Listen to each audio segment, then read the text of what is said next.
India and welcome to 10th Annual Pharmaceutical Leadership Summit and Pharma Leaders Business Leadership Awards.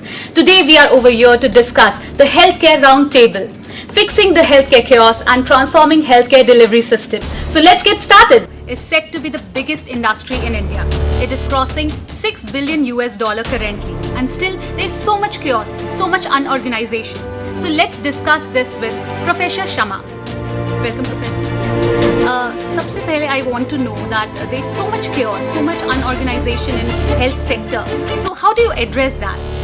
Unorganized in sense, the market says that 90% of this total industry is unorganized. When you compare it with the laboratories as such, you might have heard about this NABL, National Accreditation Boards of Lab, and ISO standards.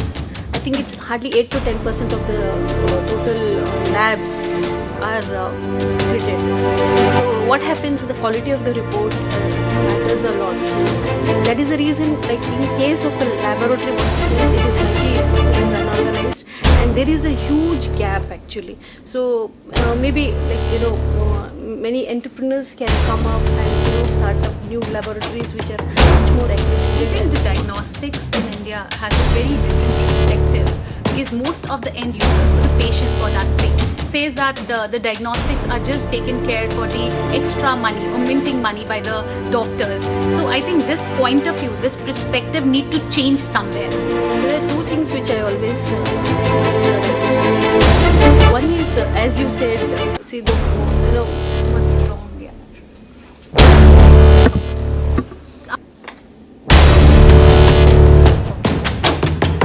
Yeah, please.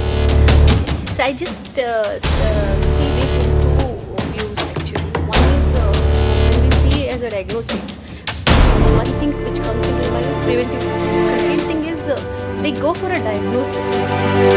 So when we usually diagnosis, whenever it depends, the cost may vary lab to lab. When it is a quality lab, of course when it is quality, then There'll be some kind of expenditure. expenditures. When you go for an ISO or an ABL, the cost is very huge. And the materials what we use, the quality control samples what we say, it's costing really huge.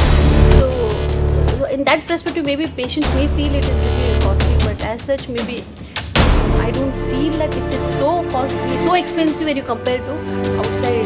So the main thing is as a standardization, because most of the time what happens is if a patient gets a report done outside the hospital, or that's say like very big hospitals, they have their own labs.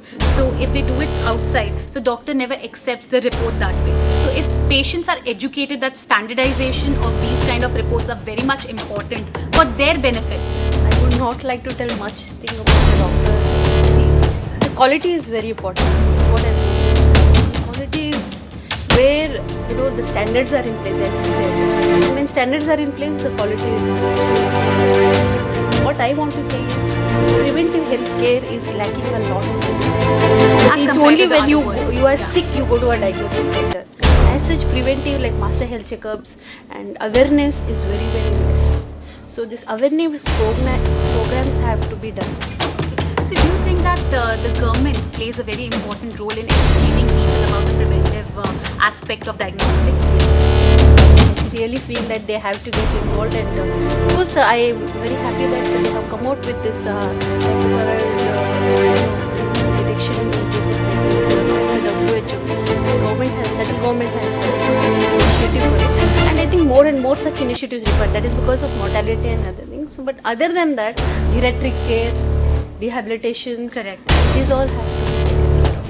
So I think there need to be a proper consideration of all the sectors of health sector together with the government to find out a common ground. Yeah, because it's seen that many sectors, like example nursing, maybe paramedical, and then there are various, like physiotherapy.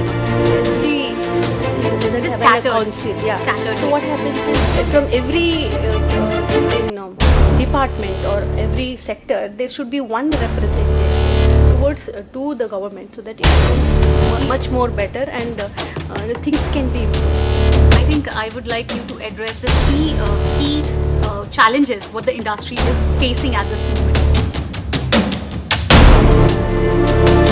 Health industry as such, quality and standards.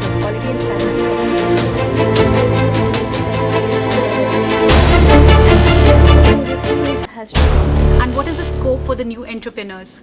It's huge, that's what I said, because 90% of the industry is unorganized, and there is huge scope for entrepreneurs. And I would like to actually thank Mr. Satyabrahma, who has taken this initiative and given a platform. So people, like many entrepreneurs are coming here and getting awards. It's really, It is actually really improving the whole system, Yeah, at and least- there is a place to talk about it, discuss this. Thank you so much.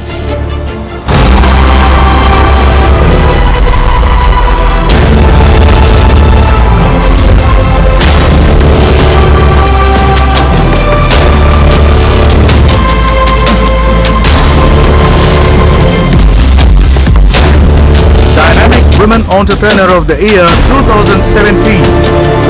And the nominees are Ms. Mallika Mohandas, Chairman, Neot International; Ms. Sangeeta Gupta, MD, Midas Care Pharmaceuticals Private Limited; Ms. Samara Mahendra, Founder and CEO of Career Program, Cancer Recovery and Rehabilitation; Dr. Vandana Jain, Advanced Eye Hospital and Institute; Ms. Zora Bra, Co-founder and Managing Director, Code Diagnostics; Professor Shama Harman, Co-founder and CEO, Trident